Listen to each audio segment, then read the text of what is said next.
Nations Unies. Pourtant les embargos et les guerres se décident à l'ONU. Si tous les êtres humains inscrits égaux à toi et à toi, cette déclaration appartient à la poubelle de l'histoire. Dans cette déclaration, l'Afrique n'a plus d'identité.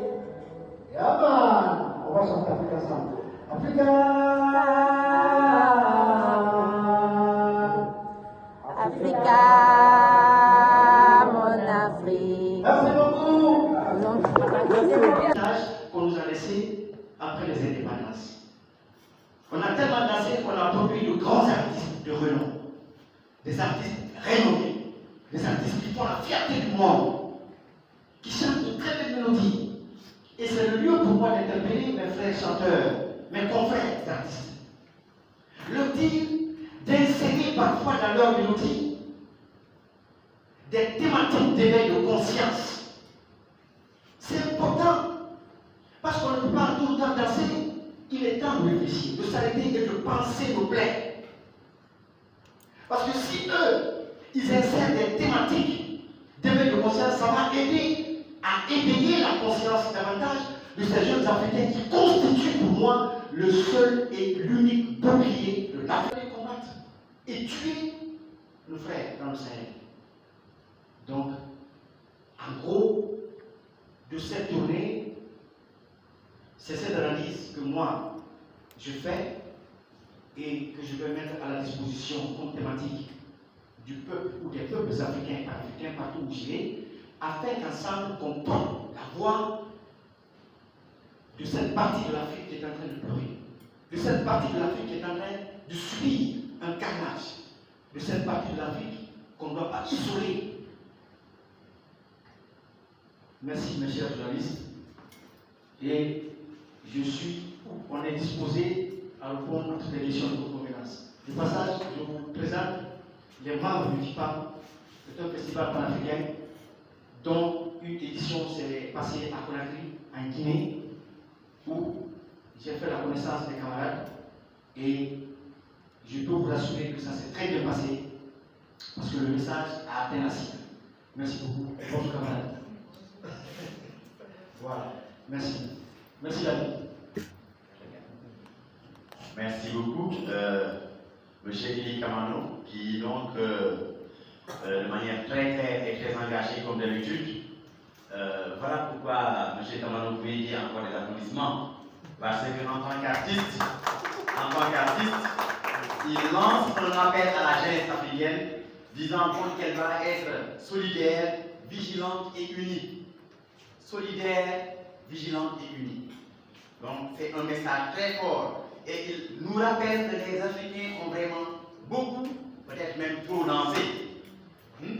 Alors, aux artistes chanteurs, il rappelle qu'il faudrait qu'ils continuent à apporter leur pierre dans la construction de l'édifice d'une Afrique éveillée, en quoi faisant, en intégrant dans les thématiques donc, de leurs chansons, des thématiques d'éveil de conscience pour apporter leur contribution, justement, un cadre, une mélodie qui n'est faite que pour nous faire danser et une mélodie qui est faite contre nous. Voilà, là, vraiment, bien campé. Donc, les termes, en tout cas, la quintessence vraiment de ce message d'éveil de conscience, de ce message donc, que nous apporte encore cette fois-ci Elie Kamano à l'issue de sa journée panafricaine. Alors, il a également parlé de quelque chose de très important. Il a présenté les membres du Festival international panafricain de Guéhor. Donc, la coordinatrice internationale est là présente avec nous, Mme Sylvestine Mendy, que je vous demande aussi d'applaudir. Hein. La presse applaudit parfois. Et donc, voilà, donc campé de manière assez succincte, donc la quintessence des échanges par rapport à cette conférence de presse. Si vous avez donc des questions, mesdames et messieurs, le temps que qu'on puisse interagir d'abord dans un premier temps par rapport à l'évaluation donc de la journée panafricaine et dans un deuxième temps, on va échanger par rapport à l'organisation du Festival international panafricain de Guéhor. Merci beaucoup.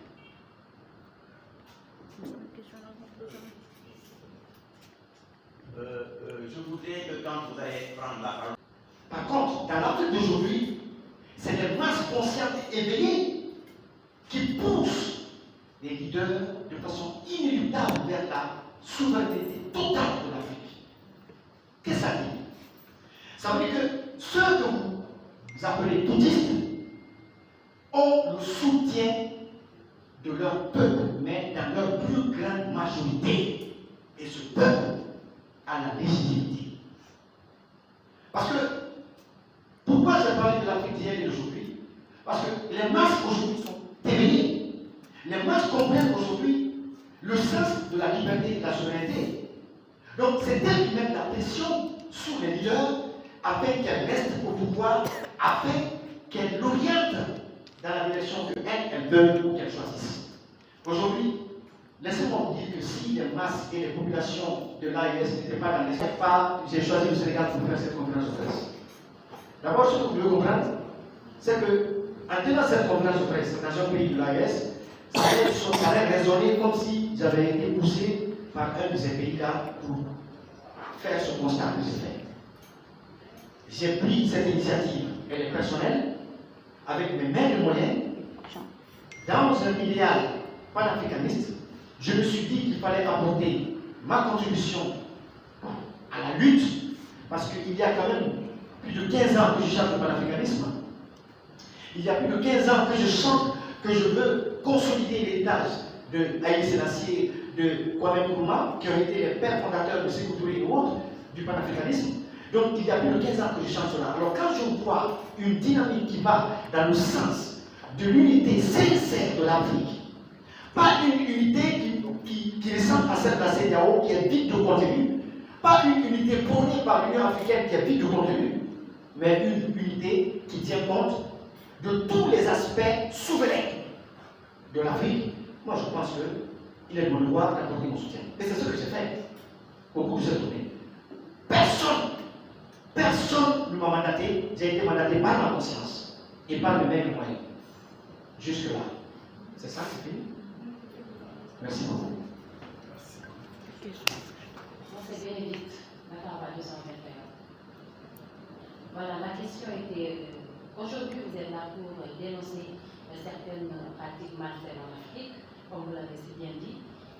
Donc, qu'est-ce que vous attendez de la part de nos autorités ou de nos ambassades? Merci, c'est une très bonne question. Déjà, par rapport aux ambassades ukrainiennes, c'est justement ici au Sénégal qu'ils ont fait cette déclaration et j'ai vu la réaction des organisations panafricaines et de la sous-division, la liberté d'expression aux uns et aux autres.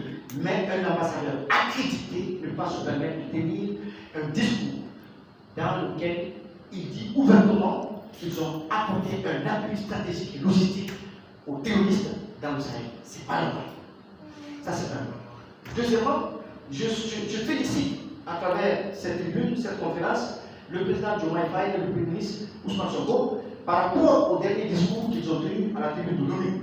Parce que j'ai entendu le discours du président Diomaye Faye qui dit qu'on ne peut pas regarder le Sahel disparaître, qu'on ne peut pas regarder le Sahel se faire bombarder et qu'en même temps, le Sahel ne peut pas être le théâtre de guerre de plusieurs puissances qui vont se rencontrer là-bas pour se livrer à des pratiques malsaines. Donc ça, c'est pour vous dire que dans le discours de son époque, tout artiste...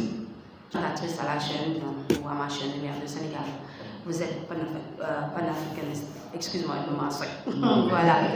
Et ma question est, ça concerne notre député, l'honorable député, Marie-Louise Sagna. Oui.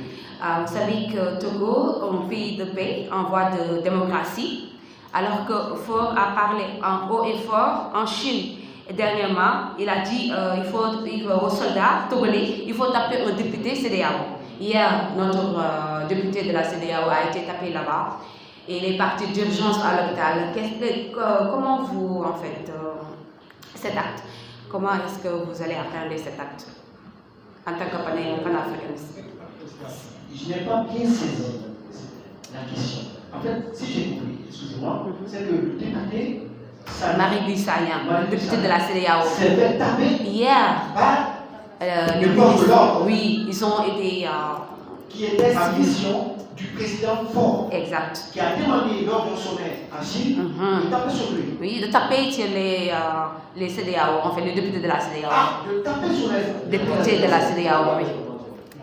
Comment vous condamnez cet acte en tant que C'est ma première panafricaniste?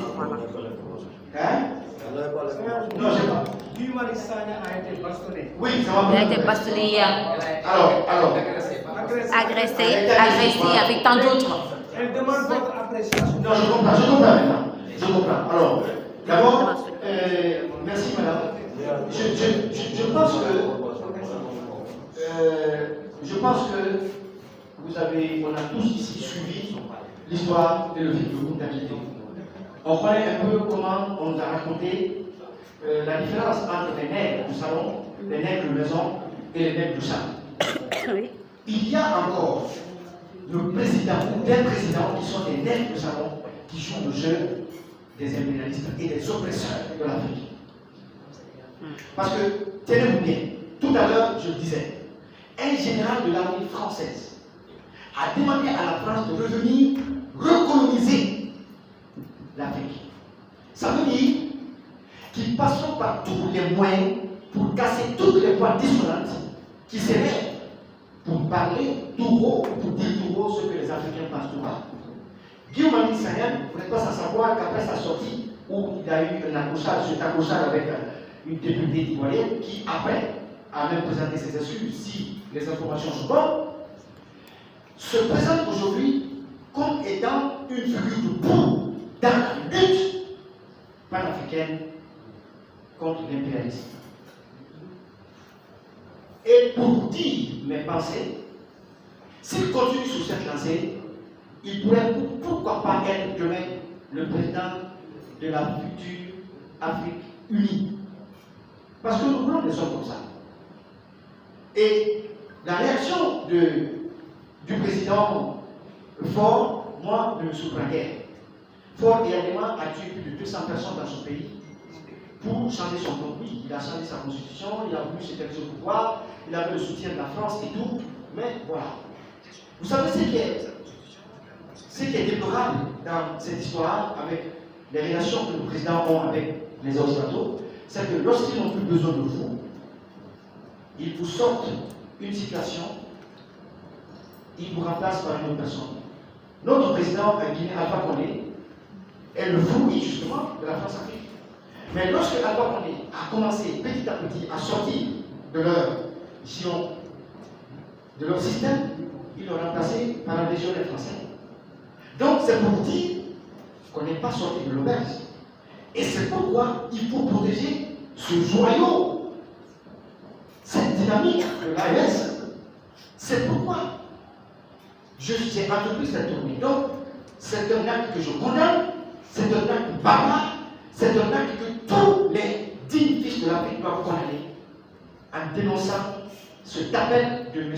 Ford et Adema qui n'est que l'incarnation de son père. Merci. Merci. Thank you. Thanks.